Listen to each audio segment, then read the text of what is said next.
The folks that say no are sometimes your biggest advocate because you've been able to get into their head and they've shaken it around and they've looked at it and said, no, that's probably not right for me. I'm not into high-heeled shoes, but I have a friend. If you've done a sincere job, a thoughtful job, you really ask them questions and you connect it on an emotional level, they'll open the next door. Most entrepreneurs think raising capital is about finding investors. Today's guest believes it's really about understanding people. The entrepreneurs who succeed aren't the ones with the best pitch. They're the ones who build trust, solve real problems, and play the long game. Rick Chess is a real estate and exit strategist who helps business owners navigate capital raising, governance, acquisitions, and successful exits. In this conversation, we talk about raising capital, building trust, creating powerful networks, and why the best opportunities come from relationships, not transactions.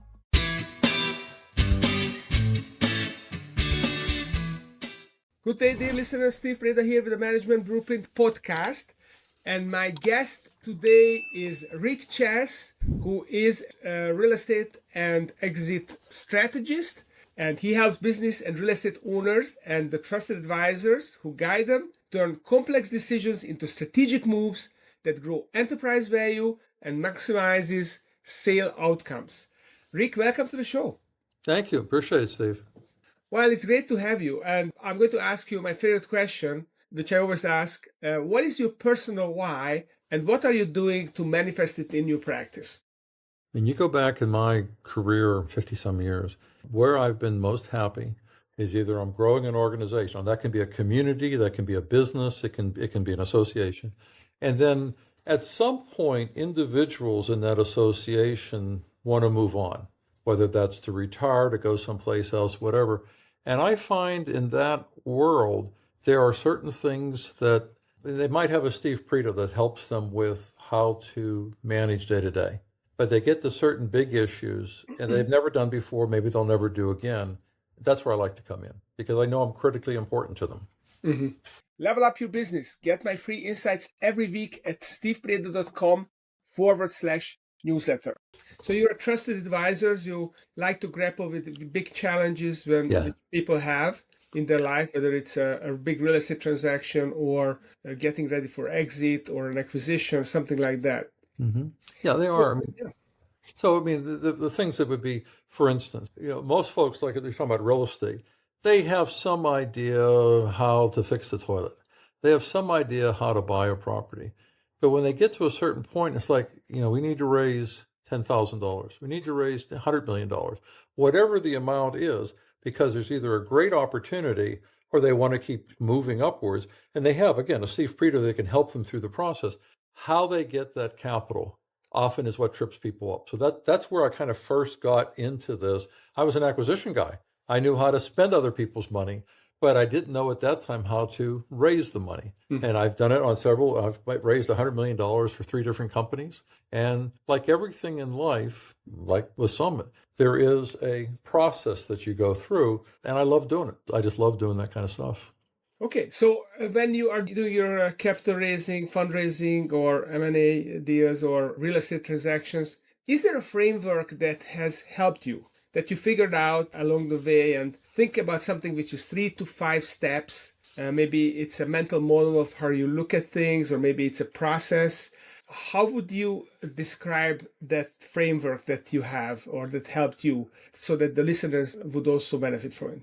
The listeners are best served if they step back from their preconceived notion of either A, how they think capital is attracted, because they usually are wrong, and they step back from how wonderful they are.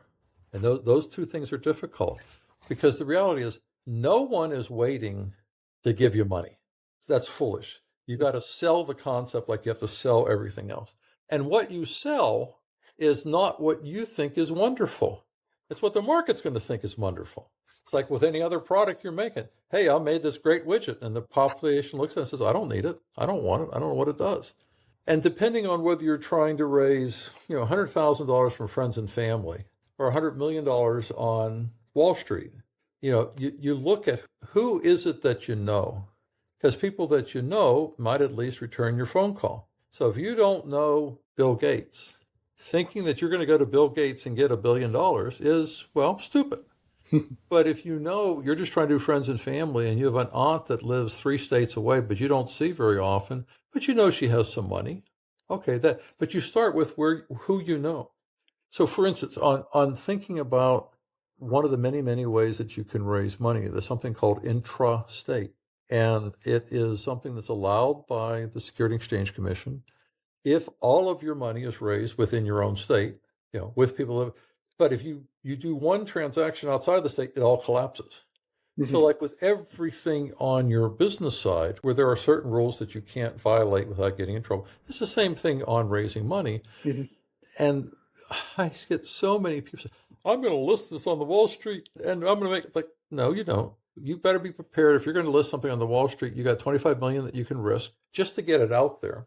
And 9 times out of 10, you're going to fail. Not because there's anything wrong with you. It's just, if you're going to go climb Mount Kilimanjaro and you got a pair of Keds, a t-shirt, and some shorts, you're not prepared to climb that mountain. It's no different in raising capital. And it's also kind of like, think about when you're a kid and your parents at a certain age will let you cross the street to see your buddy. And then 10 years later, they'll let you get in the car to drive, but you got to get home by midnight. And then so it's the same thing with raising money. And there aren't a lot of folks who have done what I've done. So going to talk to your local lawyer or accountant, who may be wonderful people, but if they've ever raised money, they're not the people to talk to. One of the things that people get taken on a regular basis, they'll go to an attorney who's a securities attorney, and the securities attorney will charge them $100,000, and they're going to write this great offering document that no one ever gives them a penny, because lawyers generally have no clue what's happening in the marketplace. I own my own securities broker-dealer. I've also raised money for 3 different companies.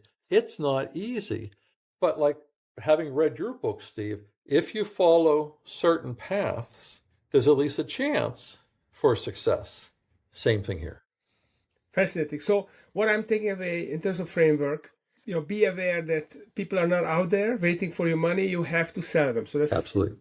The second one, start with who you know. Don't start on Wall Street. Start with the people you know, where you have some trust, and the people you understand, and where you have a chance to get there.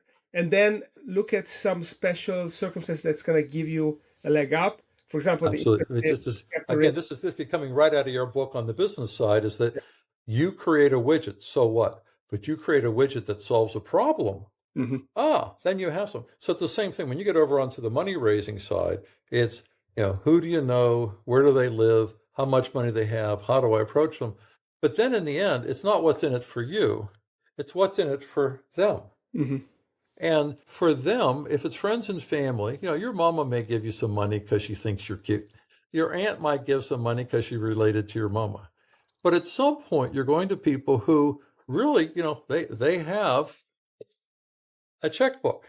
They have money in the checkbook. They're not going to give this up just because you're cute or you have a great idea.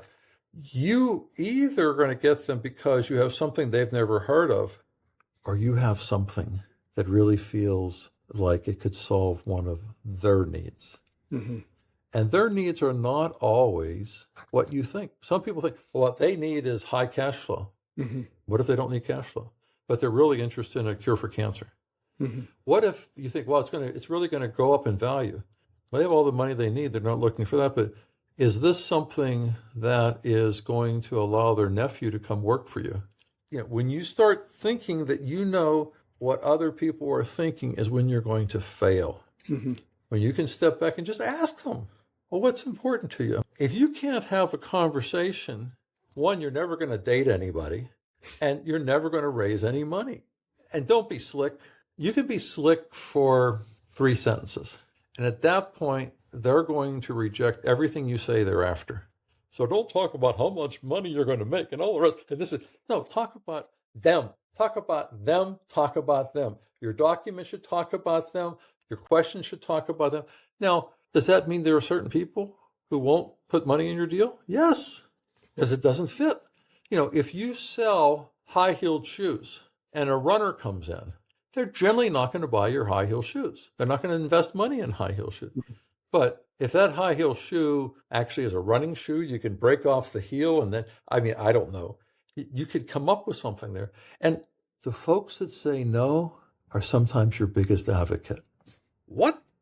The folks that, yes, because you've been able to get into their head and they've shaken it around and they've looked at it and said, no, that's probably not right for me. I'm not into high-heeled shoes, but I have a friend.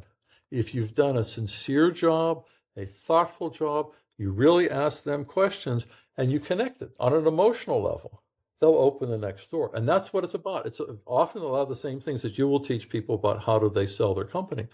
It's how they Wait, sell. this is fascinating. So how do you connect with people on an emotional level? What's the trick there? First thing is, why are they going to take a meeting with you? Why they take a meeting with you answers almost everything that we've just asked.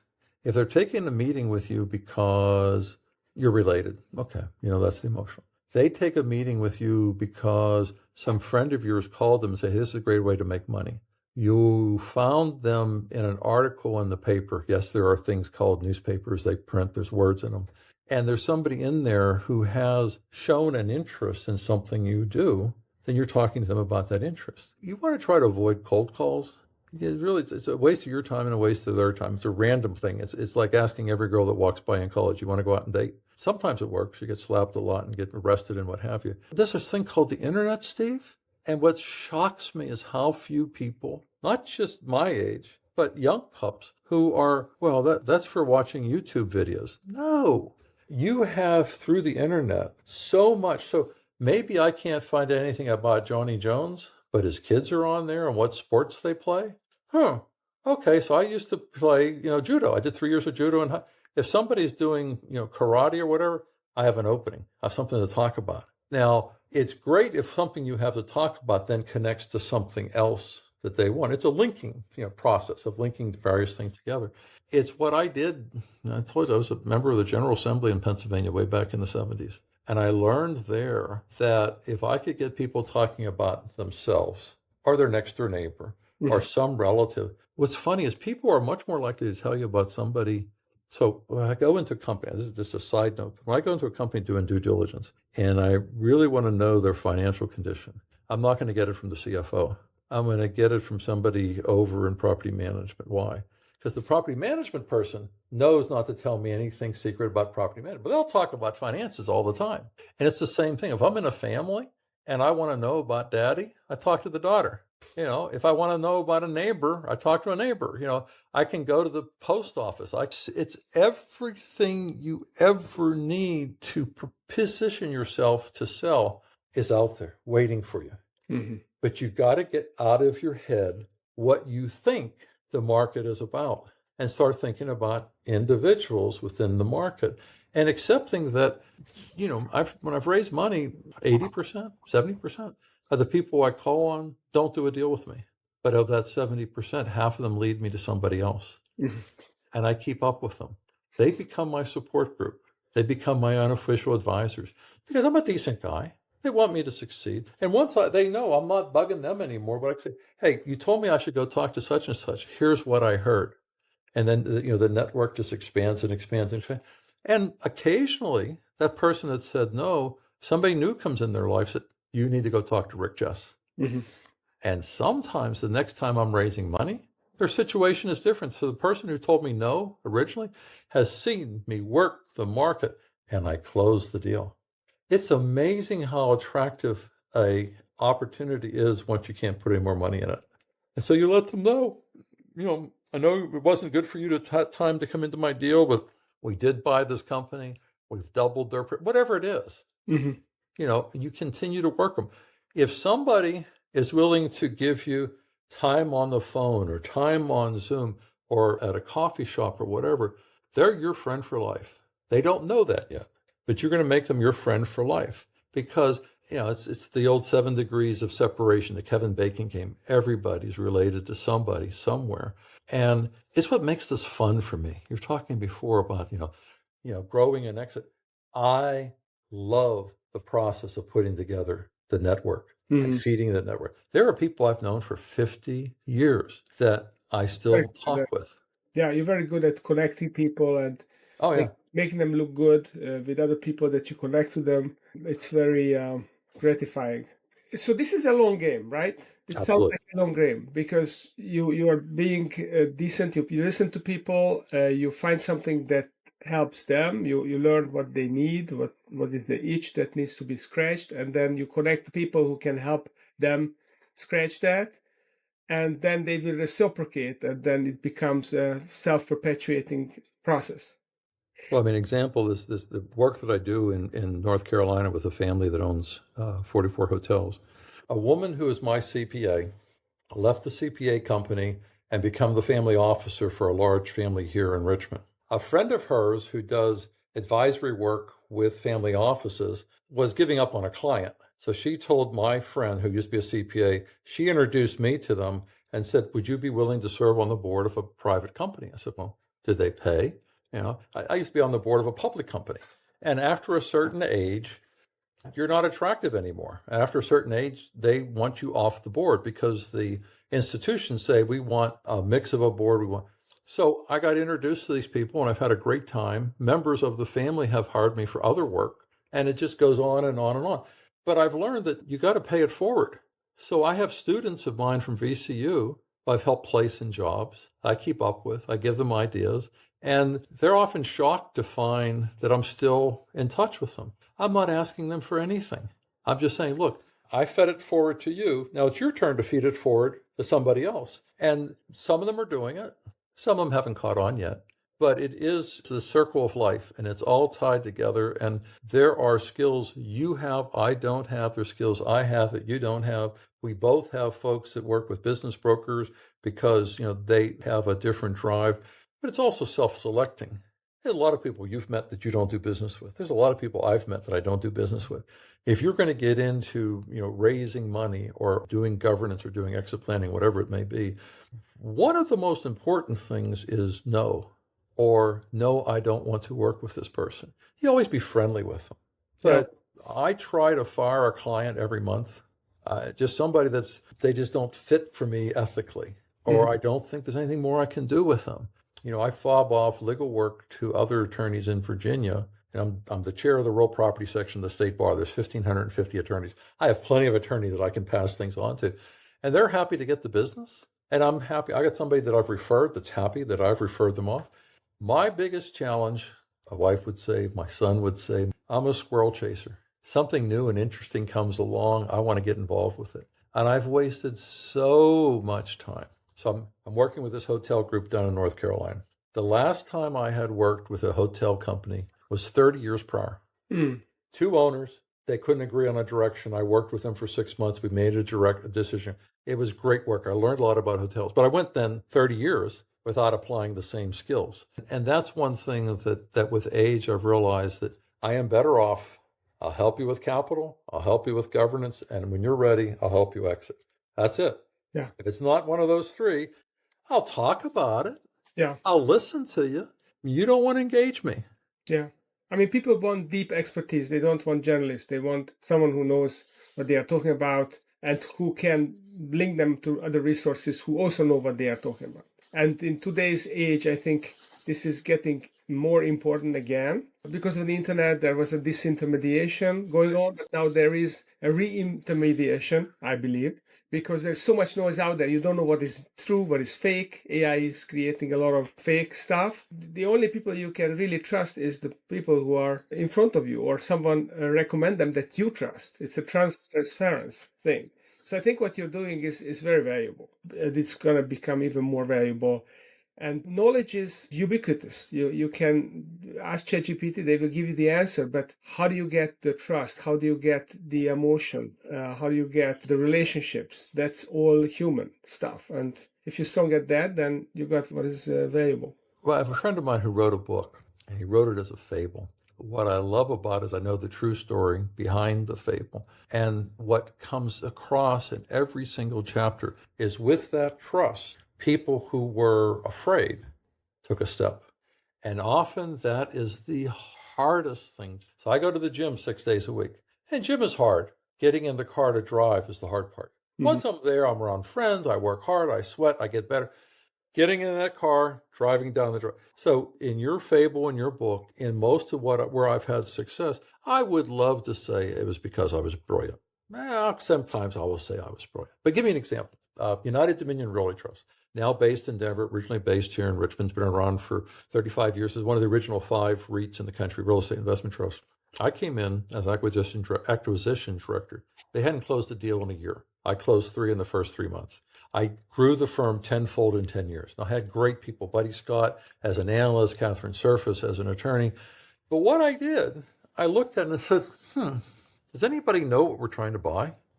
Because they had no acquisition criteria. So I wrote a 1-page acquisition criteria, put it out to everybody that ever had submitted. Oh, we weren't responding to the submittals. So a submittal would come in, they would look at, okay, that doesn't work. They never told anybody no. So one of my things was, anything that comes in within 48 hours, we're giving them a response. Mm-hmm. And it should be specific. We don't like this because of the city. We don't like this because of the roof. Something, because I know they'll pay attention. And by responding in 48 hours, we went from struggling to get submittals to doubling our submittals within a year. Because people are like, oh, we know what they want. We know they will respond. And then, this probably sounds outrageous, we celebrated.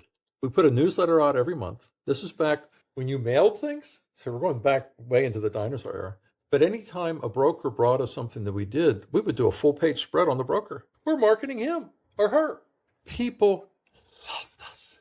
And they would tell others about us. Mm-hmm. So owners would know that if they came to us, we'd make a fair offer and we'd move on. So I would love to say that's because I was a great attorney. I would love to say that because I was insightful. It was just like, well, damn, this is obvious. And reading some of your stuff, I've seen you point that out to people time and time again. You give me too much credit. But yeah, I mean, if you're there, they say that if you work hard for 25 years, you can become an overnight success. So yeah, it does get obvious when you are studying it long and hard. Well, listen, Rick, that's been wonderful. So what is your final thought to an entrepreneur, a young entrepreneur, founder who comes up? Maybe he's a real estate person, maybe he's trying to be successful. What's the most important mindset for an entrepreneur to become successful? I mean, you got to know something. I mean, you either need to really know construction or you got to really know how to lease a space. If you're going into it like they do on HGTV, like, oh, we're going to find this property and you're going to fail. So get good at something. Accept the fact that you're not going to be good at everything. Find people that fill in the spots that you aren't good. In the old days, you might have to hire them.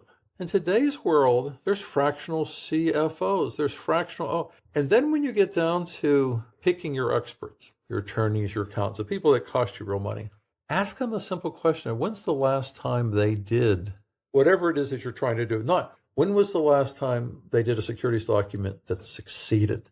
Mm-hmm. And that'll knock out 2/3 of them right there. Love it. That's fantastic. Well, if you're listening to this and you want to be successful in business, or you have a business that maybe you are getting close to retirement and you want to figure out how to transition it, how to exit right, how to structure it, or you have maybe a family company and you're trying to put together a board and you need someone who really understands governance, or if you're trying to do a transaction and mergers and acquisition transactions and you need a trusted advisor that will connect you to the right people and help you make it happen, then call Rick Chess, who is here in Richmond. He's on LinkedIn, and then you have a website as well, Rick, right? Yep. What's your domain? It's chesslawfirm.com. Chesslawfirm.com. So you can go in there and Rick is going to respond, because he always does, within 24 hours or 48 max, and will help you. So Rick, thank you very much for coming to the show and sharing your wisdom with us. And if you're listening to this and you like the show, please follow us on YouTube and Apple Podcasts, give us a review, and make sure you listen to every episode, because we have very exciting entrepreneurs and subject matter experts sharing their knowledge. So thank you for coming and thank you for listening. That's it for this episode. Keep moving your business forward. Subscribe at stevebreda.com/newsletter.